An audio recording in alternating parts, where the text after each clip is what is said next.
an honor to be introduced by Frank Gaffney and to introduce Caroline Glick.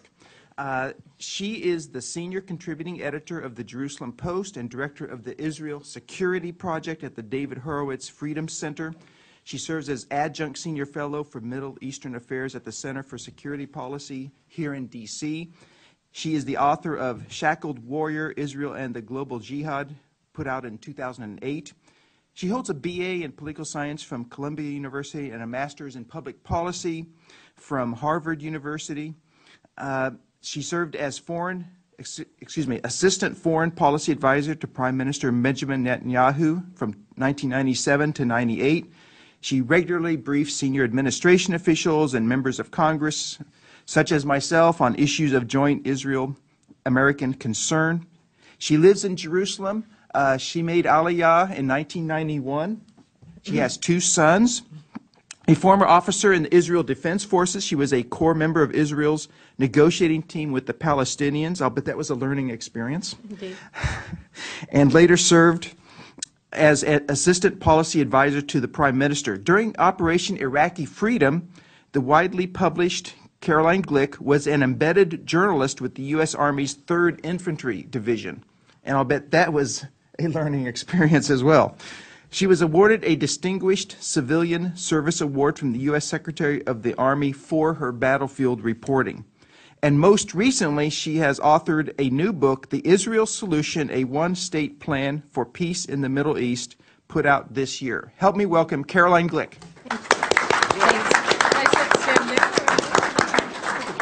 I'll stand over there. I'm sorry. If I can read one blurb in praise of her book so that you'll know how good it is. And this is by our friend that we all know and respect, John Bolton. He says, with skill and boldness, Caroline Glick cuts through the fog of diplomacy surrounding what Israel should do with the West Bank. Her analysis and strategy will cause headaches and palpitations in foreign ministries around the world, wedded to the failed 2-state solution. It will be a character-building experience for them. Okay, with that, let's welcome Caroline Glick. Thank you so much, Congressman Lamborn. Thank you so much, Frank. And thank you all for coming this morning. I know it's a Friday in Washington. It's very tempting to, go to the Eastern Shore. So I appreciate everybody here. We meet right now, Friday morning in Washington, D.C., at the same time that the Israeli Security Cabinet is meeting in Tel Aviv, actually, in an emergency session to try to figure out how to respond to what the next steps forward are going to be in the war that Hamas is waging against Israel, and how to respond to a ceasefire offer that is on the table, that it was put there by John Kerry, Secretary of State of the United States of America. And right now we find ourselves really at a shocking juncture because, A, the Obama administration has recognized a Palestinian Authority government that is led by Hamas, a recognized foreign terrorist organization by the United States as State Department in conjunction with Fatah, another Palestinian terrorist organization that for political reasons the United States insists is not a terrorist organization. The ceasefire proposal on the table right now that again the Israeli Security Cabinet is debating now as I stand here before you is essentially the same ceasefire proposal that was put forward by Hamas, but it's now an American proposal. Hamas was talking about a temporary ceasefire for 5 days under the quote unquote as a humanitarian ceasefire, while the party's representatives would be meeting in Cairo to discuss Hamas's other demands of Israel. And the Obama administration's proposal on the table right now for Israel is a 7-day humanitarian ceasefire to begin tomorrow morning. And what these ceasefires are opportunities for Hamas to regroup, to retrench, now to stop Israel's assault while Hamas is in distress because of the progress that IDF forces have been making at great human cost to them and to Israel since last Thursday when the ground invasion began. In addition, the United States, when Secretary of State John Kerry came to the region last week, he had announced that on Monday of this week, the United States had already transferred $47 million in emergency humanitarian aid to Gaza. Now, what does it mean to Gaza? It means that they just transferred $47 million to Hamas in the middle of the war. And what did they do at the same time? The next day, while John Kerry was in the region in Cairo, the FAA announced that it was shutting down all American airline flights to Tel Aviv International Airport. Now, what does that mean? Why did they do that? They said because of concerns about aircraft safety. Because Hamas had set off a missile to around the Ben Gurion airport that was shot down by Iron Dome, the Israeli missile defense battery, and fell about a mile away from Ben Gurion. And they said that this was for airline safety, but when we see, it was transparently not so, because the United States has not shut down U.S. airline traffic to Pakistan, where civilian aircraft have already been shot down in Karachi, most recently last month. They have not shut down, they have not closed down, they have not put a ban on U.S. airline transit to Syria, to Yemen, to Afghanistan, or even to Ukraine, right, where they claim that this was because of increased concern after Ukrainian pro-Russian opposition forces shot down the civilian aircraft over Ukraine last week. However, they still haven't shut down American airlines from going to Ukraine, and yet here they are shutting down, banning without any consultation, without any investigation, all U.S. airline traffic to Israel.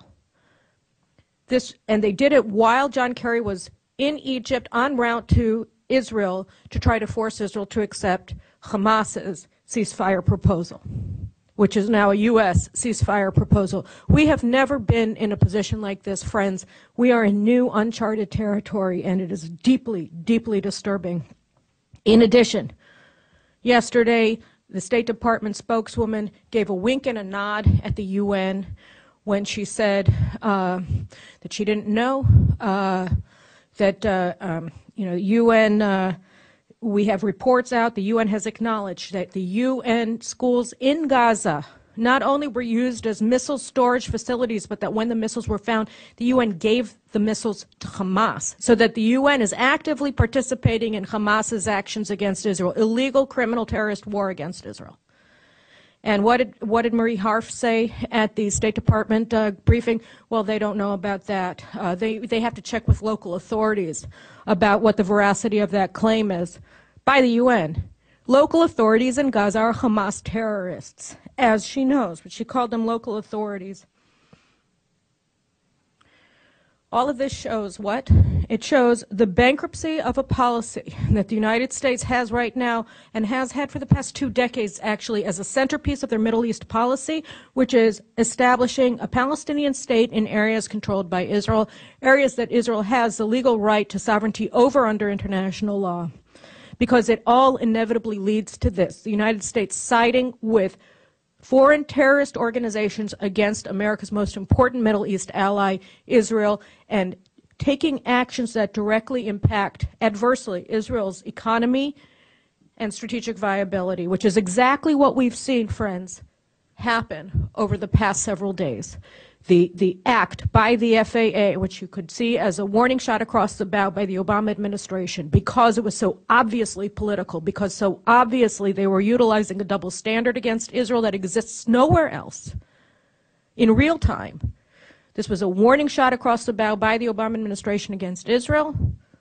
Stopped, I think, largely because the heroic friend of Israel, Ted Cruz, told the Obama administration that he would put a Senate block on every single State Department appointment until they gave an explanation for the use of this double standard against Israel, as well as the remarkable act of former New York Mayor Michael Bloomberg, who showed what a lie this was when he flew to Ben Gurion Airport on El Al after they closed U.S. civilian airline traffic to Israel. These were acts that forced the Obama administration's hand, particularly Senator Cruz's, threat to Obama administration officials, and that was what stopped it this time. But they've already shown this is what we're capable of doing. We're willing to do this. We're willing to pretend that we're really concerned about the safety of civilian airline passengers when, in fact, what they're doing is exercising a form of economic warfare against Israel to cripple Israel's economy by blocking all airline traffic to Israel. And you can tell that I'm quite upset about it because it just was so shocking when they did this.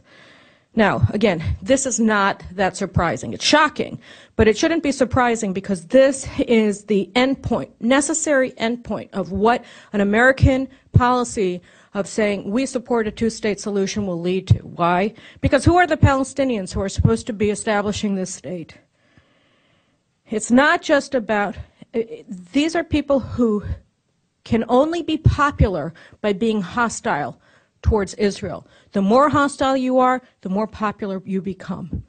So that today you have PLO leader, supposed moderate, Fatah leader Mahmoud Abbas, Palestinian Authority president, who everybody upholds as the man, the knight in shining armor who's going to come in and save the day, who really just wants peaceful coexistence with Israel if we would only quit Jerusalem. He is accusing Israel of genocide. He is siding with every single Hamas demand. He is actively inciting against Israel and making clear that he seeks the annihilation of the Jewish state. Why? Because he is not wanting to alienate his people. Last night we had tens of thousands of people in the West Bank, Palestinians, rioting against Israeli military forces en masse in several focal points around the West Bank at the orders of Hamas, with the collusion of Fatah forces that are trained by the United States, trained by the U.S. military throughout the West Bank. And it's not only that, of course, we know, right? Every inch of territory that Israel transfers to the Palestinians is used as a base for enemy operations against all of Israel, right? The missiles reached Eilat from Gaza yesterday. They've reached as far as Nahariya in Israel's north, the border with Lebanon. They can reach every spot in Israeli territory from Gaza today. Imagine what it'll be like if, God forbid, we end up leaving Judea and Samaria, the West Bank of the Jordan River. Prime Minister Netanyahu said we would have 20 Gazas. It's going to be even worse because any guy with basically a slingshot hanging out on the hills outside of Ben Gurion Airport is going to be able to bring down a civilian airliner. Now they're closing down Israeli airspace to civilian airline traffic from abroad, isolating Israel literally because you had some missiles shot down a mile from Ben Gurion Airport. This can happen every 5 minutes, just as Sderot and just as Ashkelon and just as Netivot are being shot at every 5 minutes from Gaza. You know, I mean, my friends who live about 20 miles away from Gaza, they had to move out of their house. Why? Because 5 children, 2 parents, they were getting shot at every 10 minutes at night, throughout the night, because this is Ramadan. People are, of course, up all night long because they sleep all day long. Every 10 minutes they were getting shot at. And they had to leave. You can't live this way. And here's the United States Secretary of State coming in with a ceasefire offer that allows Hamas to regroup, that is essentially a reenactment, a repetition of Hamas's offer for a ceasefire that redounds entirely to Hamas's benefit. Also, you know, the two-state formula, right? They say, Israel, if you concede territory, you're going to have international legitimacy to defend yourself if you're attacked from those areas, right? So we left Gaza, and then we got cast lead. We had to go into Gaza again in 2009 and at the beginning of 2009 to defend ourselves against missile onslaught just like this. And we got the Goldstone report from the UN Human Rights Committee, a misnamed organization if ever there was one, right, that won't go after Syria, that won't say anything about the fact that Christians are being crucified in Syria, right, and women are now being unbelievably oppressed in Iraq in unspeakable manners, women and girls. They won't say anything about that. They're opened up a criminal investigation for Israel against allegations of crimes against humanity and claimed that we had been guilty of them. And they're doing it again now. What international legitimacy are we getting? We're getting pogroms in Paris. There is no international legitimacy accrued to Israel's benefit because we're actually trying to appease and mollify the Palestinians, again, whose only popularity is determined by how much they hate Israel and how many acts of violence they can carry out against the Jewish people. Throughout the world, in this country, San Francisco, Seattle, Los Angeles, Boston, Chicago, this is the only thing I can think of off my own head. You've had violent anti-Semitic riots going on by people claiming that they simply care about the people of Gaza. There's nothing here about peace. There's nothing here about human rights. There's nothing here about anything having to do with advancing the cause of humanity. These are anti-Semitic pogroms going on in the streets of this country. And this is what happens because the people who are supposed to say that Israel has a right to defend itself after we leave territory are never mollified by us leaving territory because they're not opposed to Israel's right to self-defense because we control it. They are opposed to Israel's right to self-defense in these areas because they are opposed to Israel's existence. And that has all been revealed over the past 2 weeks and not for the first time.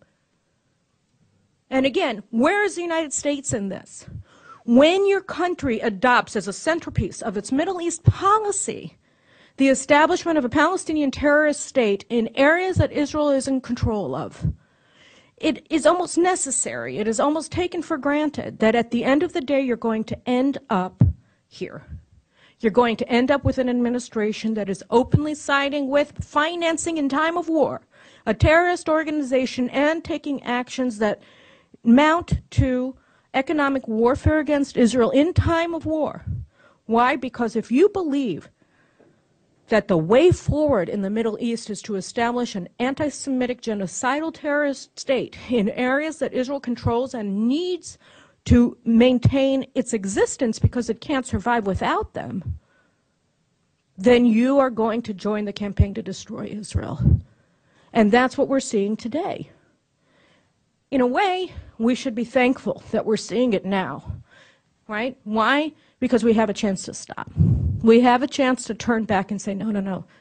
Just as Senator Cruz was doing this week with the FAA thing, we need action today on the Hill and everywhere throughout this country, throughout the United States, to say, enough already.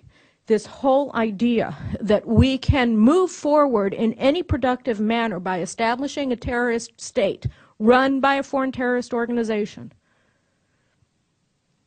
that we can move forward, that this idea should be the centerpiece of our Middle East policy making, has to end. We have to stop this.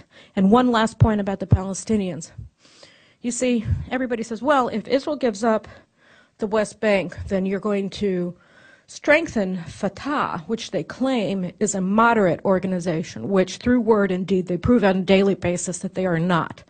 But assuming for a second, right, that there was some truth to this, we saw that moderate Fatah is the organization that received the Gaza Strip from Israel when Israel removed all of its civilians and military forces from the area in 2005. And 4 months later, Hamas won the elections to the Palestinian Legislative Council because they were considered to be the reason why the hated Jews had left Gaza. And then when that wasn't enough for them, they started throwing Fatah gunmen off the roofs of 15-foot homes and apartment buildings in Gaza and massacring them in firing squads and making them flee to Israel to be safe. Right? Because that's just the way it goes, to the roars of approval of the people of Gaza. So we know that even if Fatah is really the moderate organization that everybody claims it is, its lifespan after an Israeli withdrawal is about, at most, 6 months. And given the pace of events today, I'd say 6 days maybe, 6 minutes maybe. That's it. It's over. It's curtains for them as well. That's why every time that we end up in a situation like this, you have Mahmoud Abbas sounding like the last of the stormtroopers in his anti-Semitic libels and slanders against Israel and Jews, because he has to keep up with the Joneses. So this entire paradigm is crazy, and it has to end. It has to end. Just simply can't go on this way. It's not simply that the Americans look crazy, right? Because it's not just that Israel is fighting Hamas. It's fighting Hamas with the support of Egypt, of Saudi Arabia, of the United Arab Emirates, of Jordan. And the United States, against all of its major Arab allies in the region, is now standing with Hamas together with Qatar, the largest financier of jihadist organizations in the world today. They're the biggest financiers of ISIS, of al-Nusra, of Hamas, of Muslim Brotherhood, and I'm forgetting some. And Turkey as well. And Turkey as well. Who is enabling all of those foreign people from Europe and the United States to go into Syria to fight against Assad for al-Qaeda? Where are their training camps? Where are they receiving medical assistance? In Turkey. Turkey is enabling their war. They're enabling their takeover of Syria. ISIS, the people who are crucifying Christians, are being enabled by the Turks. And the United States is standing with Turkey and Qatar and Hamas against all of its major allies, not only Israel, but in the Arab world today. So it's not just that people think that America's crazy. This is horrible. If Americans think that they're not going to pay a price for this, they're living in la-la land. And it's true, there are lots of crises going on here in this country, and they're horrible. Horrible crises going on in this country, but who do you think are really coming across those borders? Only children? Only gang members from Honduras, as if this wasn't bad enough a national security problem? You don't think that terrorists are coming across the border from Venezuela, where you have plane loads of Iranian Revolutionary Guard Corps people and Hezbollah landing in Caracas International Airport in the military terminal every single week and receiving Venezuelan passports? They can't come through the border too? Or Nicaragua, where the largest foreign embassy is the Iranian embassy?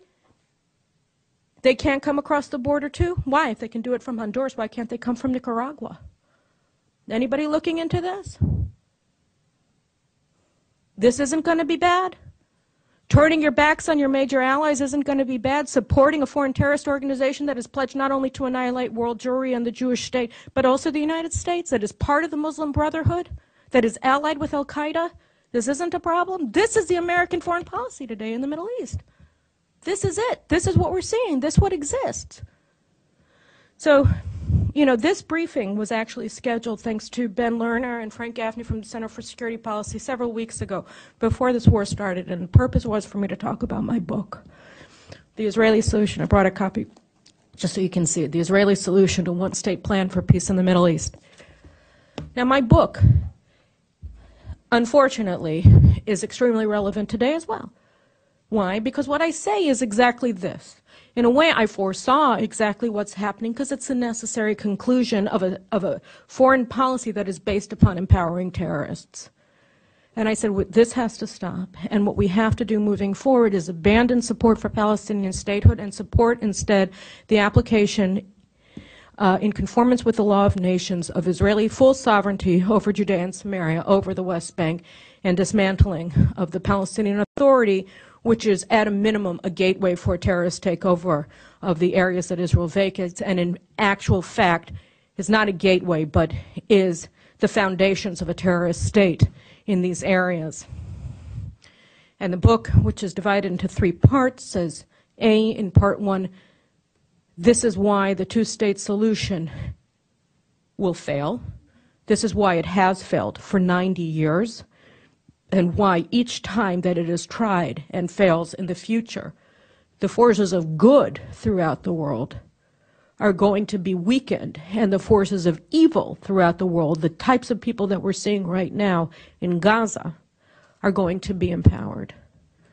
The second part sets out the demographic, the geopolitical, the historical, and other bases for Israel's claim to sovereignty over Judea and Samaria, and explains that, in fact, the Palestinian claim to sovereignty to those areas is an issue of propaganda far more than history or international law. And that when we hear these areas referred to as occupied territories, what we're really hearing is a form of lawfare, where you use the language of law in order to harm the target of your defamation, rather than the letter of the law or actual law. There is no international law per se that gives the Palestinians a right to sovereignty over Judea and Samaria. However, the Israeli right to sovereignty over Judea and Samaria is backed by international law, is anchored in the law of nations, in the 1922 League of Nations mandate for Palestine, a document that has never been abrogated or superseded. And in the last part of this book, I talk about how the nations of the region and the nations of Europe mainly are going to respond to an Israeli decision to apply its laws and sovereign rights to Judea and Samaria. And what I show and what we're seeing actually play out today in Gaza is that what I show in my book, what I argue in part 3 of my book, is true.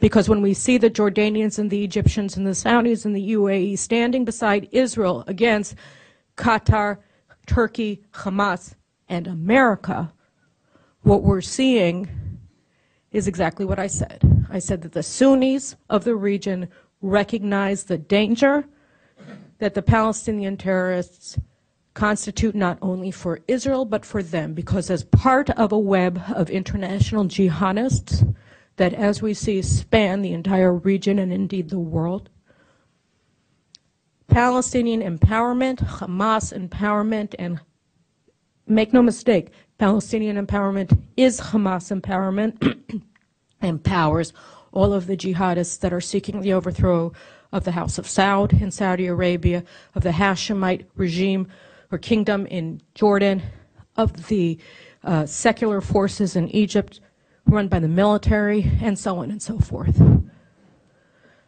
That is why they are not opposing what Israel is doing in Gaza. To the contrary, they're sitting around in shock that the United States is trying to force Israel to accept a ceasefire that enables Hamas to keep shooting at will. I said in my book that the party that will be most opposed to this is Europe. And we're seeing that too, right? Because what is going on in Europe? What is happening in Europe? Why have 9 synagogues been attacked in France over the past 10 days, I think it's been? 2 weeks? Is it because of what's happening in Gaza? Gaza is an enabler of the forces of radical Islam that have been growing in force from month to month in European capitals throughout Western Europe. It is an enabler. But they were doing this before. Mohammed Merah did not massacre Jewish children and a rabbi at the Toulouse Jewish Day School 2 years ago because of anything that Israel was doing in Gaza. And that other guy that other jihadist didn't massacre 5 people at the Jewish Museum in Brussels earlier this year because of anything that was happening in Gaza. They did it because they are genocidal Jew haters. And by the way, Mohammed Merah killed French armed forces, French soldiers, before he got to the Jewish Day School in Toulouse, because they oppose both Europe and the Jews. And that's why they're doing it. That's why they torch all of the neighborhoods in France and burn thousands of cars throughout France. It's not just anti-Jewish, it's anti-civilization. And that's what they're doing. And the governments are saying, look, we sort of support Israel, but what are they supposed to do? You can't get elected in these countries unless you try to mollify this growing demographic inside of Europe. And that's why none of them are protecting the Jews. I mean, think about what happened at that French synagogue a couple of weeks ago, at Avravanel synagogue. You had the Prime Minister of France talking to the chief rabbi of Paris, who was in the synagogue while it was being besieged by hundreds of rioters outside, saying, "We stand with you." It took over a half an hour. He was there on the phone before the French police came.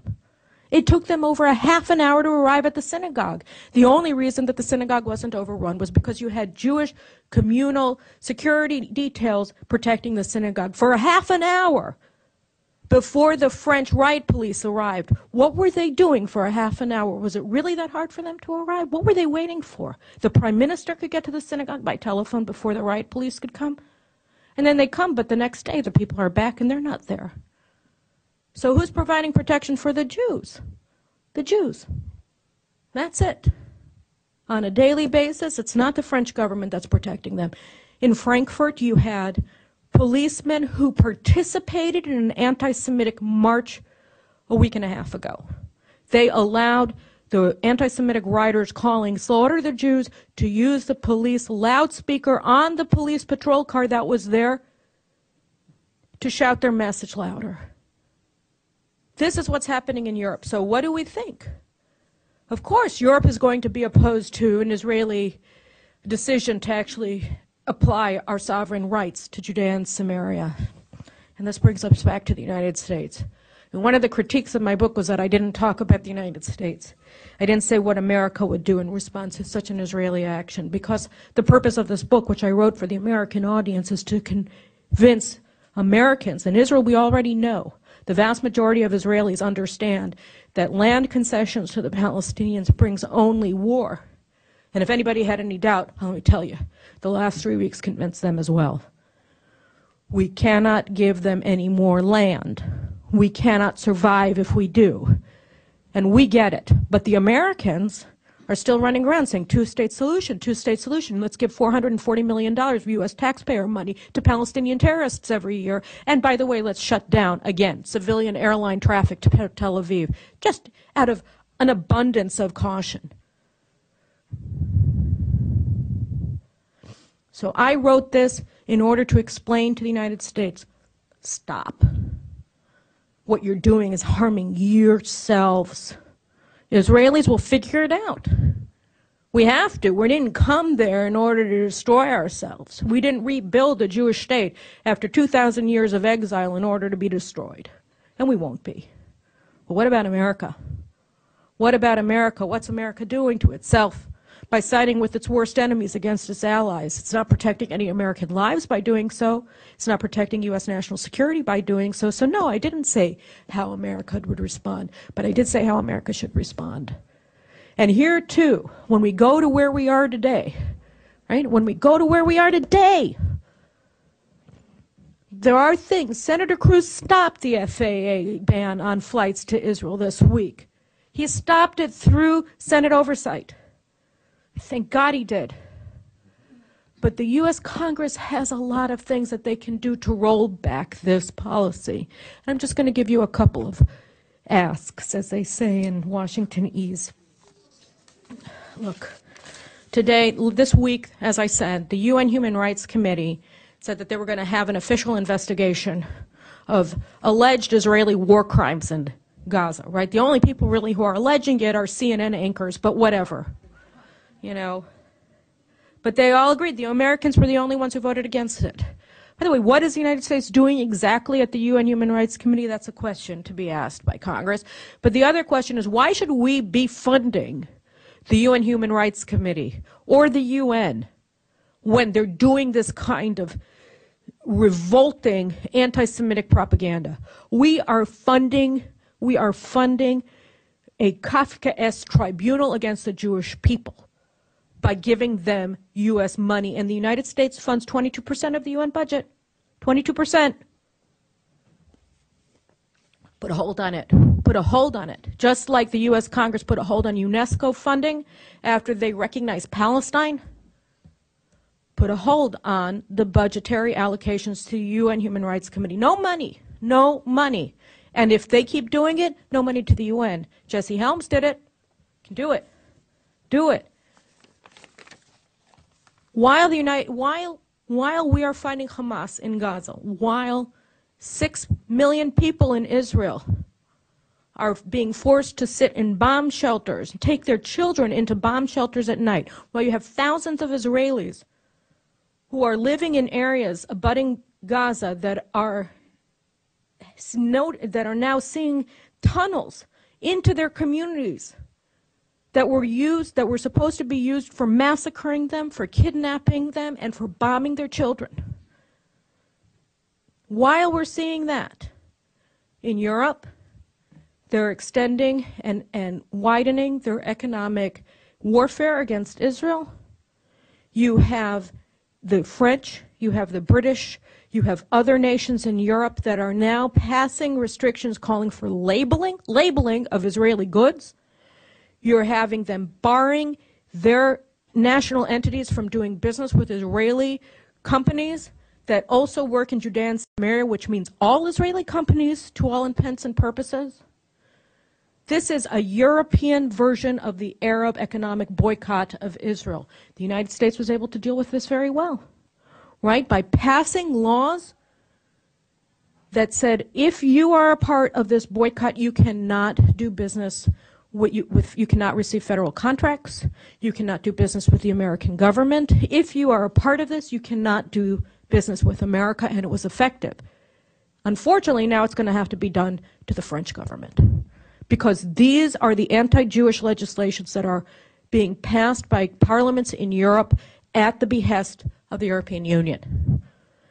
Economic warfare is going on hand in hand, accompanying these Hamas missile barrages, this Hamas criminal war against the Jewish people from Gaza that is now being actively assisted by rioters throughout Judea and Samaria at their behest. I'm going to stop here because I want you guys to be able to ask me questions before we let out today. And I know everybody's busy, and I do really appreciate you taking part of your Friday morning to speak to me. But I just want to say, I know that the American people in general do not support what's happening with this government, do not support the administration signing with a foreign terrorist organization against the state of Israel. I know it. And this is the people's house. This is where you can allow your voices to be heard. This is where the people can represent that opposition to this administration.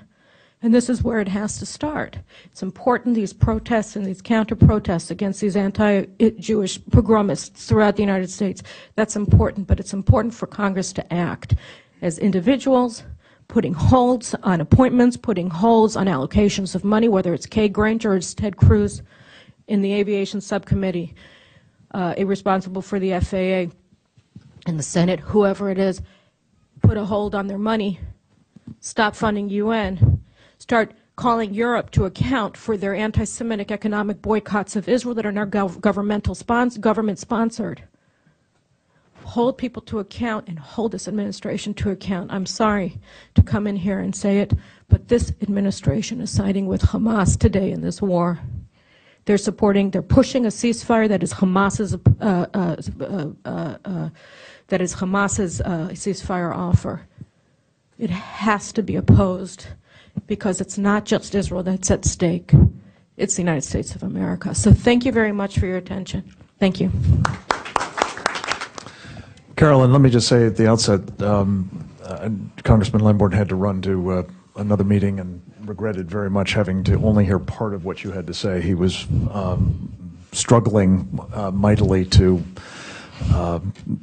both be here, which is really where he wanted to be, and attend to his other duties. So he sort of split the proverbial baby.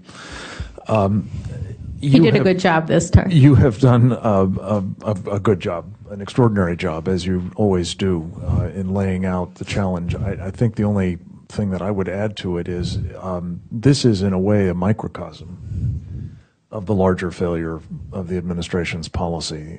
We have, in fact, aligned ourselves with Islamist enemies of this country far beyond Hamas and for that matter, Fatah.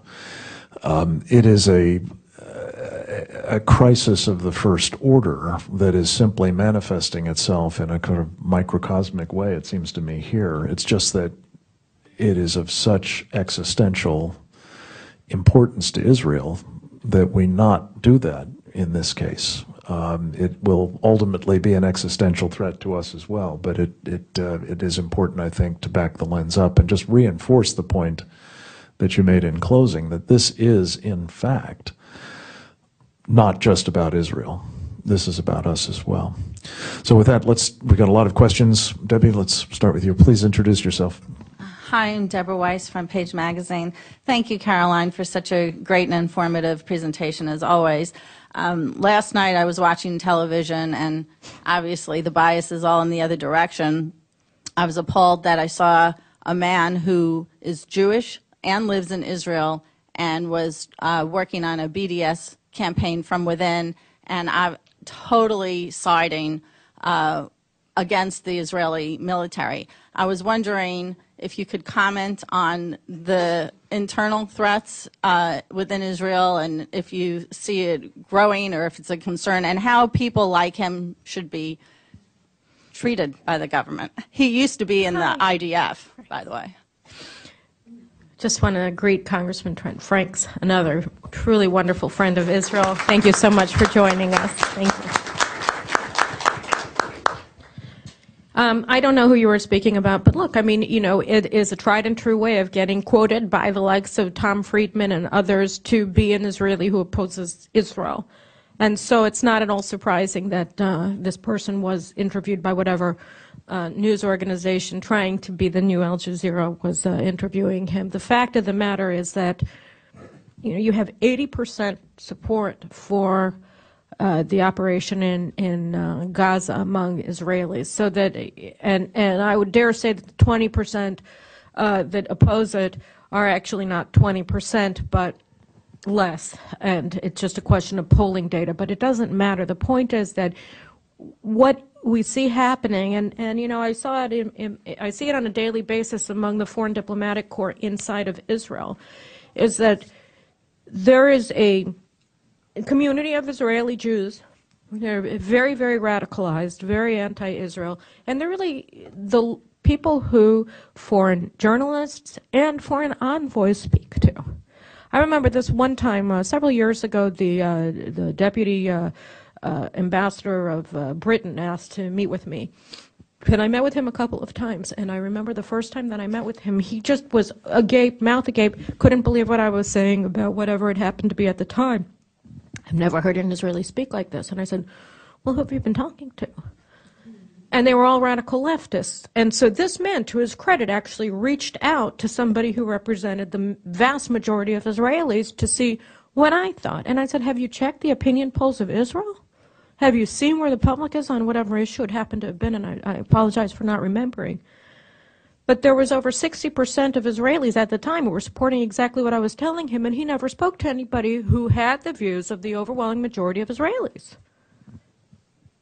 Because, you know, this is what you get. You have a closed, insulated community of radicals inside of Israel, many of whom who operate in these various NGOs are fully funded by foreign governments, and they are the voices of Israel that are not representing anybody in particular in Israel, that are constantly called on by the media and, again, by the foreign diplomatic corps to tell people what Israelis really think.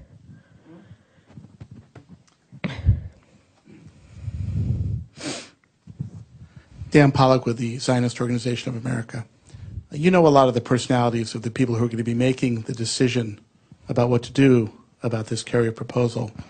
Can you tell us a little bit about your prognosis? Is Israel likely to fold into this American pressure? I mean, obviously they can't, because we've just had demonstrated what the concrete that's been imported is being used for. You can't very well say no conditions on what's brought into the country, which is one of the elements of the Hamas ceasefire proposal. Look, I mean, the problem is that we're facing severe threats from all fronts, right? We have Al-Qaeda that is in control of the Syrian side of the border in Golan Heights. We have Hezbollah that is in charge of the border in Lebanon. And I'm sure that there are tunnels crossing over to the Galilee. So, you know, one of the things, aside from the FAA, which was just, I mean, you know, I thought I'd seen everything. I was actually, personally, I was just so shocked by it, I just couldn't even imagine, is that the Americans convinced Israelis, in our wisdom, agreed to use F-16s as our main fighter jets and other American military platforms. So, you know, in any military engagement, you're going to need spare parts. And so the question is really how much pressure and coercive force is going to be brought to bear on Israel in order to have a ceasefire, how long we can maintain our defense against this threat from Gaza if the United States is really interested in harming us. And so that's another question, and it goes back to congressional oversight. It goes back to the question of, Armed Services Committee should be looking into, are there any Israeli requests for spare parts that are not being fulfilled today? These are things that the Congress can make inquiries with the Defense Department, with whomever it is, in order to ensure that these kinds of coercive measures aren't used against Israel. Extremely important. This, by the way, was something that Congress did to great effect in 1973 during the Yom Kippur War, when Kissinger opposed resupply of Israel. I think it was Scoop Jackson who played an instrumental role, a Democrat, wonderful, great American hero, who played an instrumental role in convincing Nixon to essentially reject the advice of the Secretary of State, Henry Kissinger, and send spare parts and other war material to Israel in the middle of that war. So again, Congress has a history of being able to step in and ensure that Israel is able to survive against the will or whatever, or in the face of administration opposition to arming Israel in the middle of battle. So I think that that's very important, and it has to be a consideration because again, an administration that can use a double standard against Israeli civilian air traffic, as we've seen this week, is playing in a completely different ballgame than anything that we've seen in the past. So again, this requires congressional oversight urgently and constantly, and vigilance. Carolyn, I had the privilege, as you know, of working for Scoop Jackson, and if there is one like him on the Hill at the moment, certainly in this chamber, it's our friend Trent Franks. And I remember even briefly, and I failed to both acknowledge you, Congressman, properly a moment ago, and to give you a chance to say at least a few words before you have to scoot. Thank you very much for coming and for all you do for all of us on so many fronts, but not least this one. Well, I wish you could know how mutual the heart and the feelings are toward all of you guys. I do have a question for you, Caroline, and I'll just take 1 minute to express my gratitude for the chance to be here with all of you and just to greet all of you and thank you for what you're doing. I think this is a pivotal moment for Israel. The last floor speech that we gave on behalf of Israel, which was obviously very critical of the administration's failures to really respond as they should, has gained more resonance and reaction among the American people than just about anything we've done for the last 6 months. It's really been so there is a lot of people out there that understand the situation, and it's important that we give Israel the diplomatic Iron Dome that they need right now. We predicted here a week and a half ago that at some point some school is going to be blown up, maybe by Hamas. We don't know. If Hamas cared half as much about their own children as Israel cares about Hamas children, it would be a totally different equation. And I think that right now the most important thing that we can articulate is somehow this insidious mindset on the part of the terrorists there, where they will use children, they will use any tragedy and even precipitate tragedy in order to try to make Israel look like they're unfeeling and they're just they don't care, when they're really trying to do everything they can to protect their own citizens. So God bless you all for what you're doing in that regard. I have every conviction that this is going to be all right for at least the time being, but we need to be very vigilant because the issues are profound. So my question to Caroline, I think that any policy debate on Israel that we have in this chamber or this country should take into consideration this lady's magnificent insight and her overall understanding of the geopolitical and the architectural makeup of the issue and of Israel's dynamic challenges every time they turn around. I think her voice is critically important. So I'll just ask her a really easy question. What is the one most important thing Congress can do to help Israel in these moments? Right now? I think that thank you so much, Congressman, and really you are you are a blessing to Israel, and we appreciate you and your dedication, not only to the safety and security of Israel, but also to your courageous stand at all times to the cause of freedom throughout the world. We appreciate it very much, and we know that we can count on you, and so we want to just thank you here for everything that you do on behalf of American national security and also on behalf of Israel's national security. I think that right now, the most important thing that that Congress can do to help Israel is to, I would want to investigate what happened, why the FAA closed Ben Gurion Airport. I think it's important, and I don't just say this because it was so shocking. It's because, and it's not just the direct economic damage that it caused to Israel, it's that the United States acted essentially in collusion with a terrorist organization to say, we are collaborating with you in your efforts to paralyze Israel's economy. We are collaborating with you in your desire to make Israel's economy hostage to the whims of your field commanders and when they're going to shoot missiles. And when you have that coupled with the American call for an immediate ceasefire that involves ending all Israeli operations against the subterranean tunnels that Hamas has dug inside of Israeli territory, this is a position that is simply hostile to Israel in time of war by the administration. So I think it's very important not to let go of this and say, okay, they lifted their flight ban, never mind. We need an investigation about why this happened. It's important to deter it from ever occurring again and to ensure that it doesn't. We also need to ensure from the Defense Appropriations Committee that the supply of spare parts to Israel in times of war is not questioned, that it is automatic, that requests for whatever components we need for our F-16s to continue to protect Israel over the skies of Gaza are given in time, that there's no fear on Israel's part that we're not going to be able to continue fighting in our own defense. And again, when you see the threats emanating as well, waiting in Lebanon, waiting in Syria, we have to ensure that those are taken care of. That's in the immediate term, and also clear congressional warnings to the Europeans as they move forward in their economic boycotts of the Israeli economy, that whether it's France or the United Kingdom or Denmark or Norway,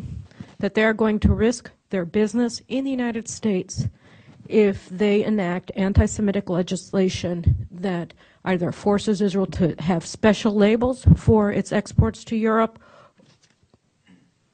as people have said, like a current-day version of the Yellow Star, or if they say that they are not going to do business with Israeli entities, which is just about every single Israeli business that does business as well beyond the 1949 armistice lines.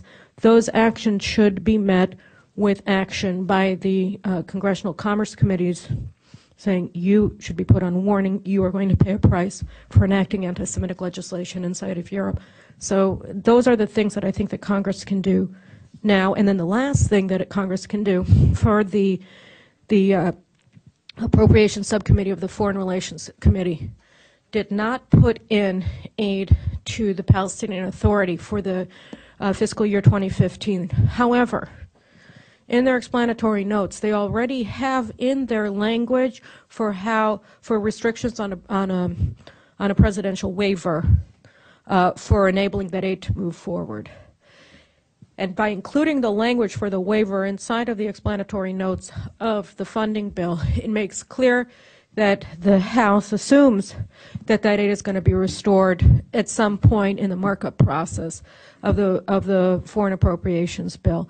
And I think that it has to not be put in at any point in the legislative process. I don't think that it should be saying, well, we don't want it. It's not an expression of opposition. It has to be an act of opposition that blocks it, period. No more funding to Palestinian terrorists by U.S. taxpayers. Those are the specific things that I think are very important today. Yeah, so thank you. Congressman, thank you so much. I know you'll go forth and execute. We are in the process of many of those things, including Wonderful. the supplemental for the Iron Dome additional rounds, because that's a situation stuck in the Senate. I guess that shocks you. Thank you, sir. Thank you so Great much. to have you with Thank us. you. Other questions? Sarah. Thank you, Carolyn. Brilliant as usual. Brilliant, brilliant, brilliant. Sarah Stern from the Endowment for Middle East Truth. A couple of things. Unfortunately, yesterday we had a conference call with General Yaakov Amidror. And on the way in, I was listening to Ambassador Ron Dermer. Both of them had said that the ball is basically in Hamas's court, that Secretary of State Kerry, together with Egypt, have put forth this peace proposal, quote unquote. As you said, 60% of the population of Israel is basically with you. And 80. 80 here, right, okay. Now, I know that there's this huge stranglehold that the government of Israel feels that they are in because of the isolation in the international community. How do we convince them that the objective of this operation is just not to be quiet with quiet, but to actually make sure that the people of Israel do not have to once again go back into their sealed rooms and shelters every 18 months to 2 years? Thank you. Thanks, Sarah. Thank you very much for your question and for all you do. Look, it's not that the cabinet needs to be convinced. The problem is that we are facing two wars, and the objective of one makes it difficult to accomplish the objective of the other. We have to defeat Hamas on the ground, and we have to prevent the West, the Europeans and the Americans, from destroying our economy. And what they're saying is that if you defend yourself on the ground against Hamas, you're going to destroy your economy. That was the message of the FAA ban on the flights. And so I think that the government is already in a very difficult and dangerous position. And we have to add to that, of course, that Obama has just given the Iranians until now, another 3 months, is it 4 months? 4 months to continue building their nuclear weapons until after the congressional elections. And, the deal that the Iranians objected to, that they didn't accept in the nuclear talks that they're holding with the United States and the other permanent 5 members of the Security Council and the UN and Germany, was an offer that would enable them to build nuclear weapons, right? Because it gave them continued, or it legalized their right to enrich uranium in contravention of the signatures that they've already given to the additional protocols of the NPT. So the deal that Iran was offered and rejected was actually a deal that would have enabled them to continue building nuclear weapons. Is in the mix when the Israeli government is trying to figure out how to handle the coercive measures that John Kerry is bringing to bear. And by the way, you think that he's not bringing them to bear against the Egyptians as well? I mean, he is.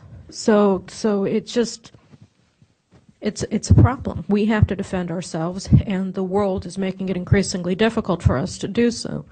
And I don't envy anybody in the security cabinet. I understand, and the Israeli people understand, that their primary responsibility is to defend Israel. But, okay, we destroy Hamas, they destroy our economy. How do you square the circle? How do you thread this needle? How do you get through this storm when those are the things that are in play? What's more important from a short-term perspective, unfortunately, I think, is the calculation that the Israeli government is being forced to make as a result of the flight ban this week. Yes, sir.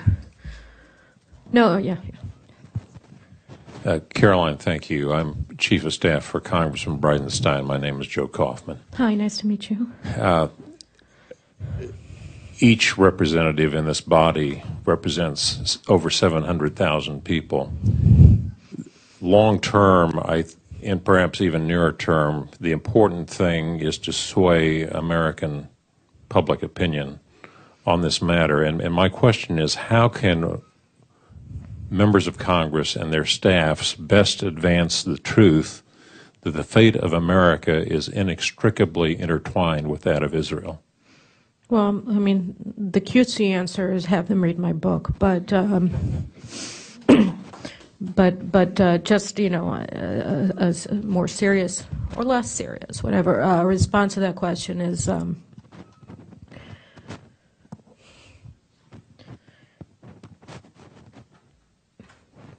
United States is hated because of what it is. It's not hated because of what it does.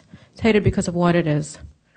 The people who attacked the United States on 9/11, the people who have tried to blow up civilian jetliners since then have thankfully been prevented from doing so en route to the United States, the underwear bomber, the shoe bomber, and so on and so forth. They don't hate the United States because it supports Israel. They hate the United States because the United States represents human freedom. I mean, these are people like, again, I don't even feel like saying it, but, you know, it was reported yesterday that ISIS in Mosul just promulgated a law requiring the genital mutilation of every single female between the ages of 11 and 46.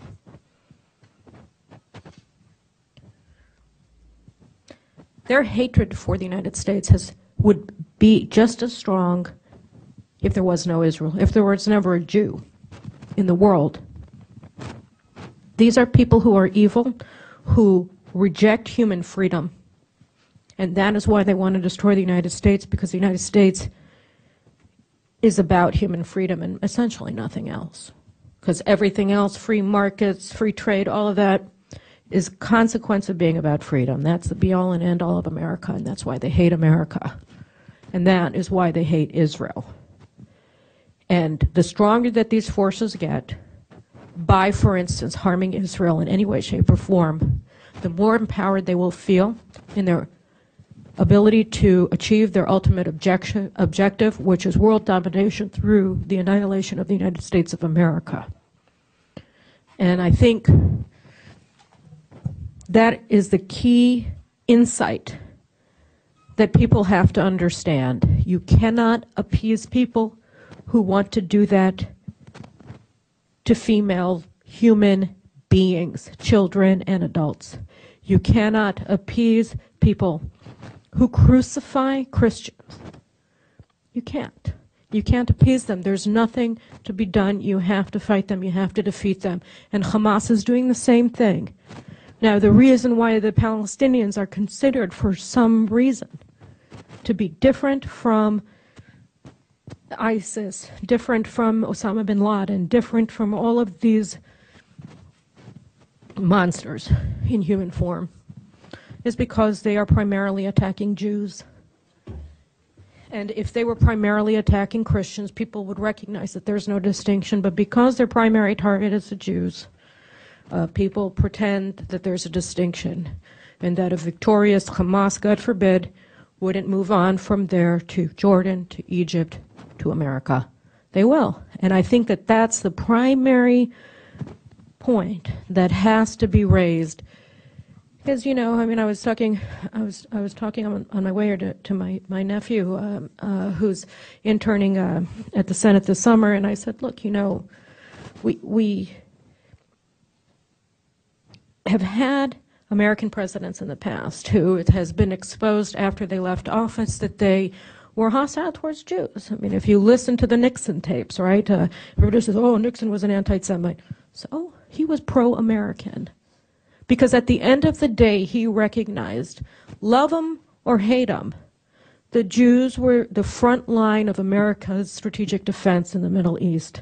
And that is why, over the objections of his Secretary of State, who was Jewish, Nixon resupplied Israel in the Yom Kippur War in October of 1973 and enabled Israel to win that war. It wasn't for love of Israel, it was for love of America that he did it. And that's why, love it or hate it, whatever you think of Jews is immaterial. If every hair that falls from the head of an Israeli in this war, in this endless war that we're seeing the latest round of today, is a hair off the heads of an American. And that's, I think, the primary insight that has to be has to be communicated to everybody in this country as things become more and more ambiguous. Caroline, could I just, I'm sorry I had to lose myself for a minute, but I came in partway through that last answer, and could I just both say and maybe invite you to just address, sadly, it may be the case that Hamas is not attacking primarily Christians at the moment, but an awful lot of other Islamists in the region are doing that with murderous effect. And yet we're seeing precious little response from Christians, or for that matter, Christian sort of rooted governments anywhere in the world in response to what is now, a fairly systematic kind of pogrom, I guess you would call it, against them as well. Yeah, so, I mean, I guess if you wouldn't mind just connecting those dots, that it reinforces what I understood was your fundamental point. This is a war against all of us. It's not just against the Jews. You're maybe a speed bump on the road to everybody else, but you're certainly part of the larger target set. Yeah, and I'll just add to that, when you look at what the Presbyterian Church in the USA did, right, earlier this year, in imposing a boycott of Israel and embracing the annihilation of Israel as one of their, I wouldn't say catechisms, but certainly the political goals of that church. There's a problem. Anglican Church, Church of Israel, the Church of England, I mean, they also have become extremely anti-Semitic. And unfortunately, in Pope Francis's visit to Israel earlier this year as well, I mean, he went to Bethlehem, and he stood beside a section of Israel's security fence joining Bethlehem to Jerusalem that was built to prevent suicide bombers, like the one, for instance, that detonated at the Hillel Cafe in 2002 and murdered the head of the emergency medicine department in Shaarei Tzedek, along with his daughter the evening before her marriage, her wedding. They were calling him, to get him to come and help save the victims of the bombing that he and his daughter were killed in. They came from Bethlehem, as did many other suicide bombers. So that security barrier was built to block that from happening again, and the Pope, unfortunately, stood beside a section of the barrier that had graffiti on it comparing the security barrier to the wall around the Warsaw Ghetto. And he met with the Mufti of Jerusalem, who has called for the genocide of world Jewry in an ecumenical interfaith service.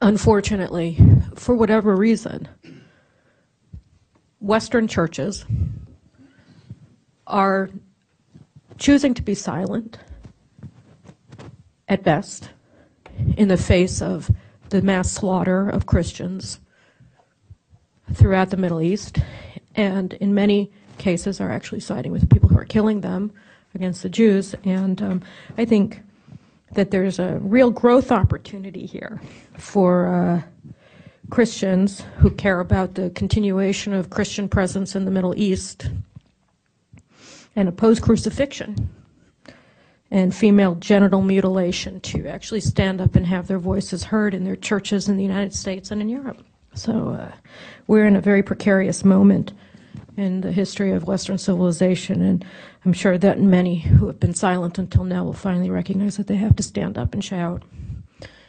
Amen. Patrick?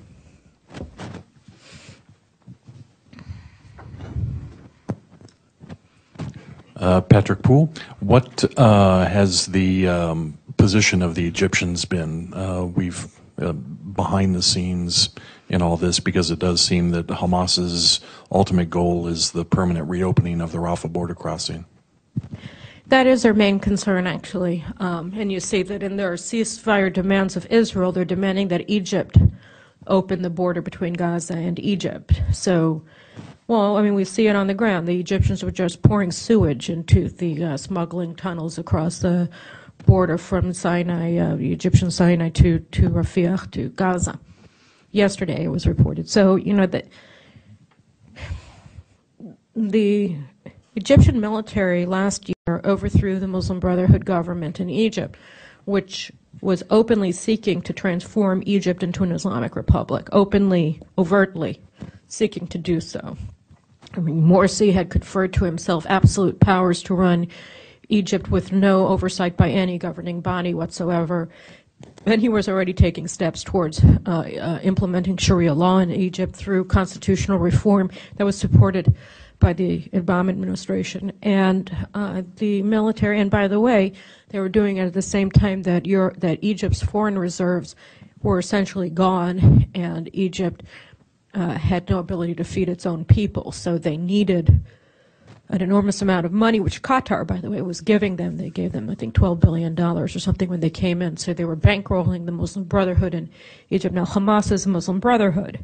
And what the Egyptian military is contending, and I think rightly, is that Hamas was acting as the shock troops of the Muslim Brotherhood in Egypt when they were overthrowing the Mubarak government, when they freed all of these Muslim Brotherhood terrorists from Egyptian prisons. Those prison breaks were organized and carried out by Hamas terrorists who had gone through the tunnels from Gaza into the Sinai and then went from there to the northern Sinai or to the southern Sinai to areas around the city of Suez, and were opening up these prisons and getting all of these Hamas leaders, including Mohammed Morsi, actually out of jail and into leadership positions in Egypt. So the Egyptians are acutely aware that Hamas, as part of the Muslim Brotherhood, constitutes the largest threat to the viability of the Egyptian state.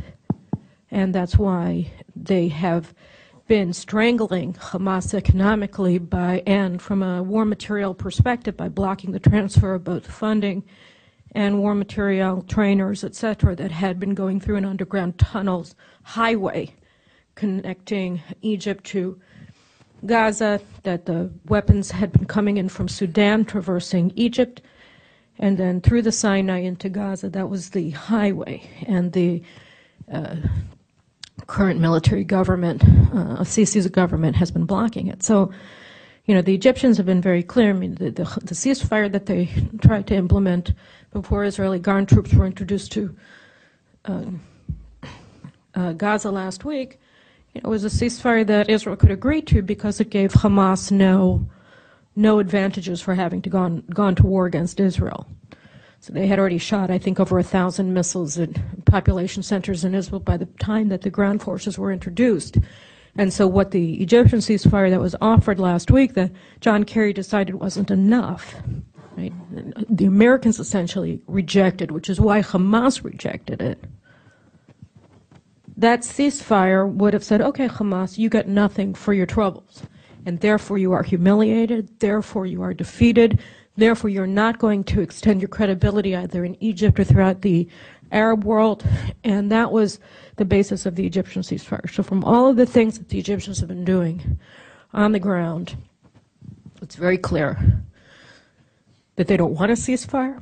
I mean, if Israel's already fighting, they want Israel to conclude successfully its mission in Gaza, because doing so redounds to the immediate benefit of Egypt. And if Israel stops short and Hamas accomplishes something that they're able to present to the Islamic world as an accomplishment, this will endanger Egypt.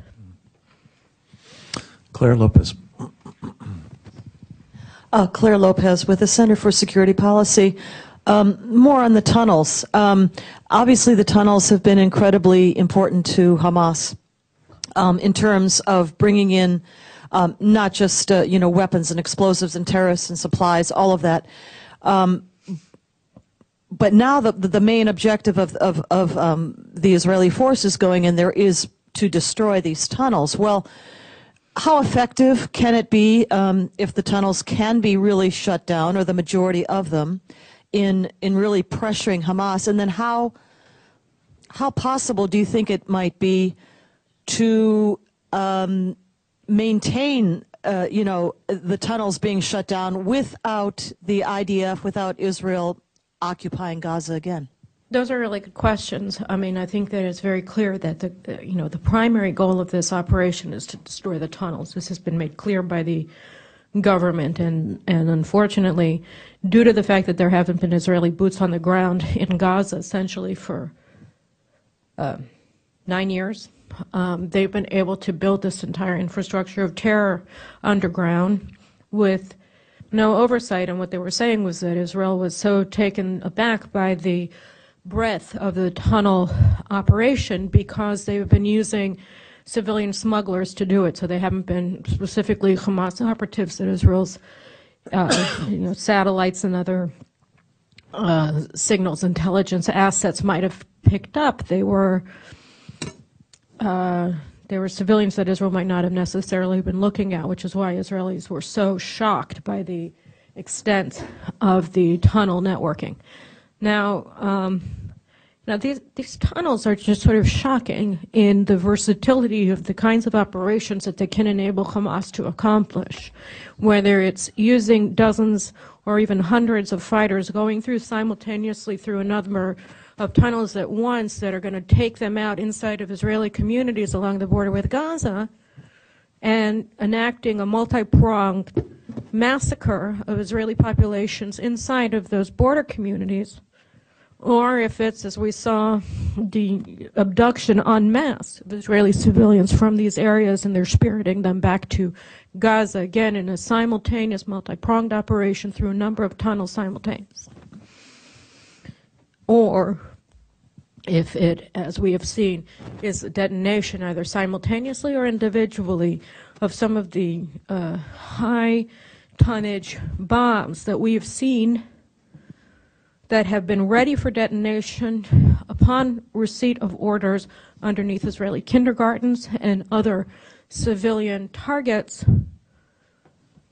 These tunnels represent a threat that Israel simply cannot abide by the continued existence of. You cannot expect people to live in areas that they're afraid that while they're lying in their beds trying to fall asleep or putting their children to sleep at night, that before morning comes, those children of theirs are going to be abducted or slaughtered because there are tunnels underneath their beds. You can't live like that. So the imperative of destroying this tunnel network has to be abundantly clear, which is why one of these things about the American ceasefire proposal is that it demands an immediate cessation of all combat operations, including Israeli operations to find and destroy these tunnels.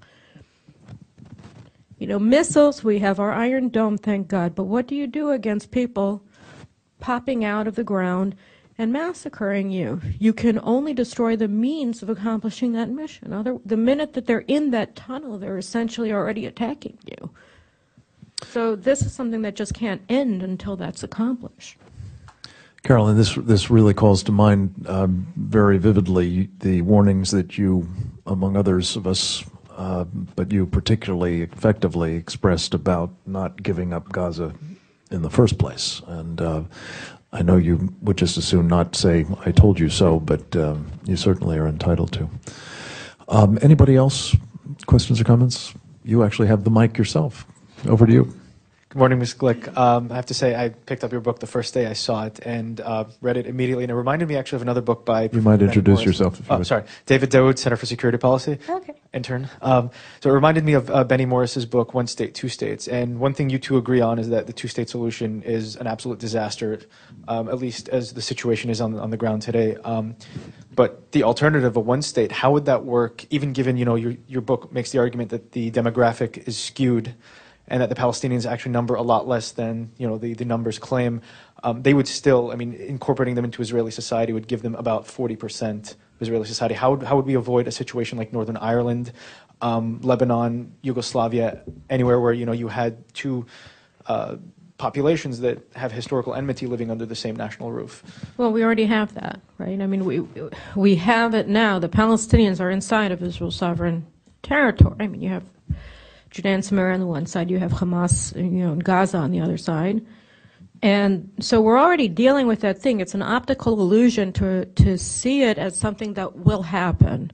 It's already happening. And we see what happens when you have this population living under a hostile regime that is indoctrinating them to destroy Israel. And you see the destructive capabilities that they're able to constitute to Israel as a result of the presence of this hostile regime west of the Jordan River that is sharing control of this geographical entity, Judea and Samaria, with Israel.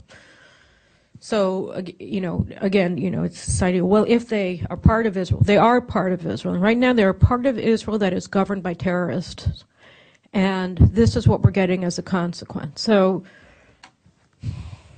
last night, they had thousands and thousands of people rioting on the outskirts of Jerusalem. In Calandia, you had it in Shechem, in Nablus, you had it in Ramallah, in Tulkarem. And they're able to do that today because they're run by the Palestinian Authority, which facilitates this, which indoctrinates them to participate in it as well, which lionizes everybody who does participate in it and rewards it. Now, am I saying that all of them are going to become Zionists if Israel takes over? No. And I'm also not saying that all of them are going to become citizens. What I'm saying is that they're going to get permanent residency status, which grants them all of the civil rights that Israelis have, and the only thing that they wouldn't get at an initial stage is voting rights for the Knesset. And if they are able to abide by the criterion of Israel's naturalization law, then they would be eligible for citizenship as well. But that really wouldn't kick into force for several years. And by the way, people who are active members of terrorist organizations would not be eligible for Israeli citizenship, obviously. But what we would have is Israeli law enforcement rather than Palestinian terrorist militias in charge of these areas. Why is it that the Arabs of the Galilee, they can riot for a day or two, but that's not sustainable over time because the Israeli police are the only law enforcement entity that operates in those areas. So, they can't sustain the kind of rioting in the Galilee and the Negev. It's not that they don't have people in the Galilee and the Negev who support Hamas and seek the obliteration of Israel.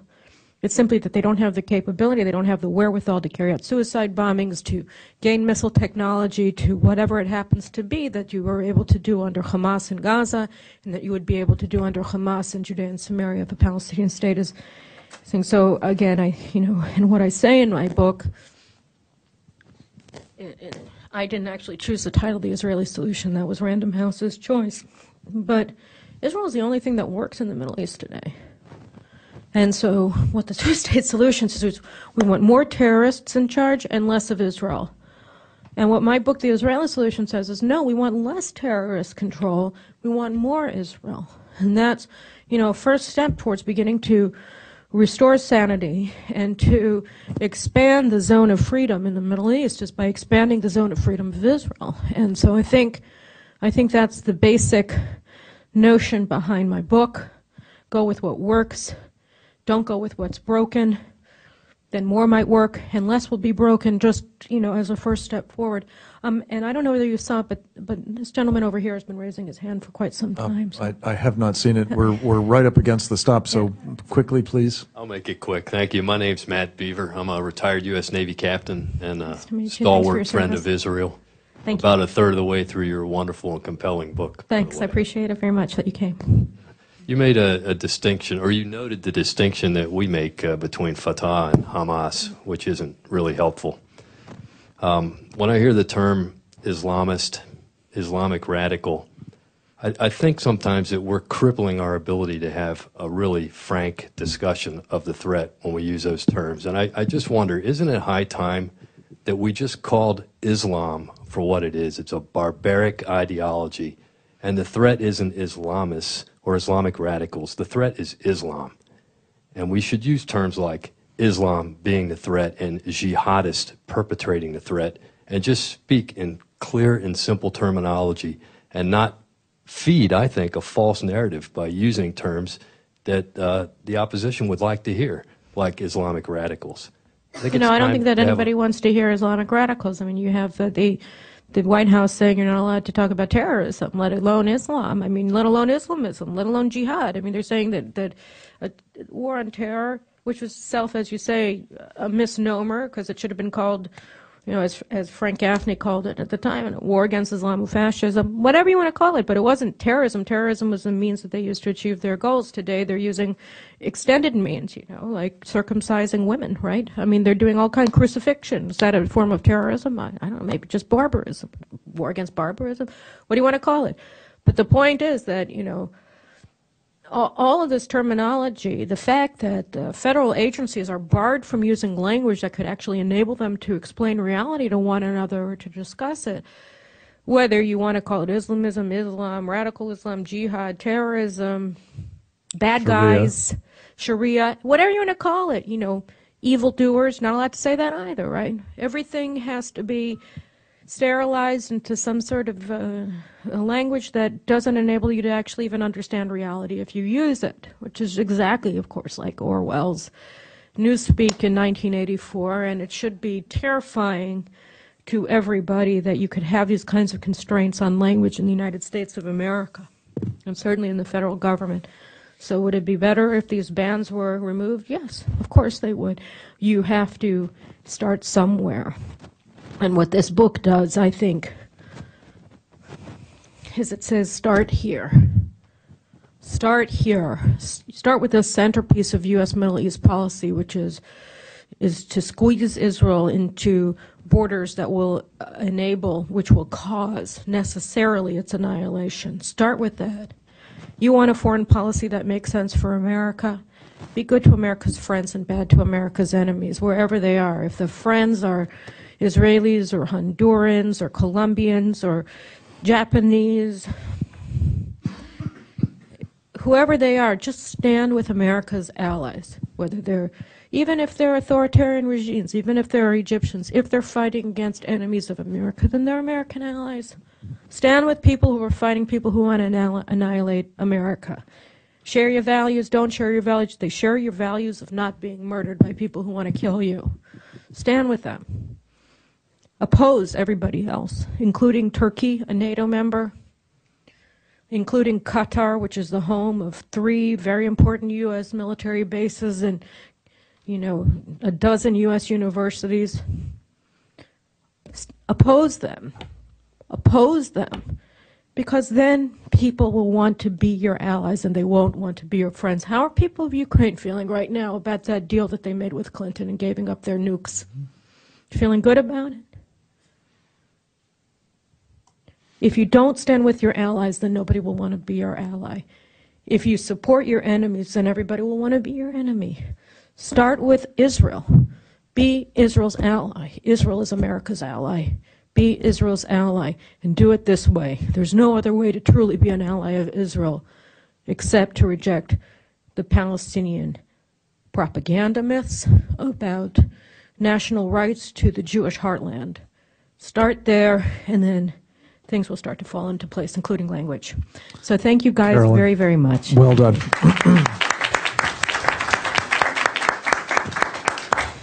Thanks. Let me just close by saying again, Carolyn, how much we prize you, both as a fellow at the center and as a colleague, and as really a binational treasure. We're very proud to be in your company and associated with you, and appreciate tremendously the clarity that you bring to all these things. I would like to just add one last point, if I may, and this conversation veered into another direction, which it would be useful to discuss maybe on another occasion, Matt, with you and others. But I did want to say that Michelle Bachmann yesterday introduced legislation, I believe it is 5914, did I get that right?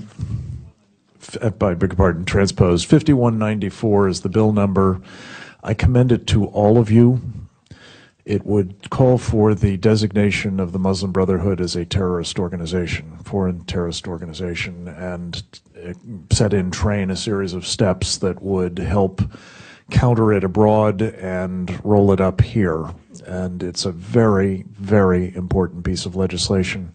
If you are interested in learning more about it, I commend to you both her own office, of course, and one of our duty experts on the subject, Patrick Poole, and hope that all of your organizations and members and you as individuals will get behind this piece of legislation. It will go a ways towards helping with the kinds of problems that Caroline's talked about so well. Thank you all for coming.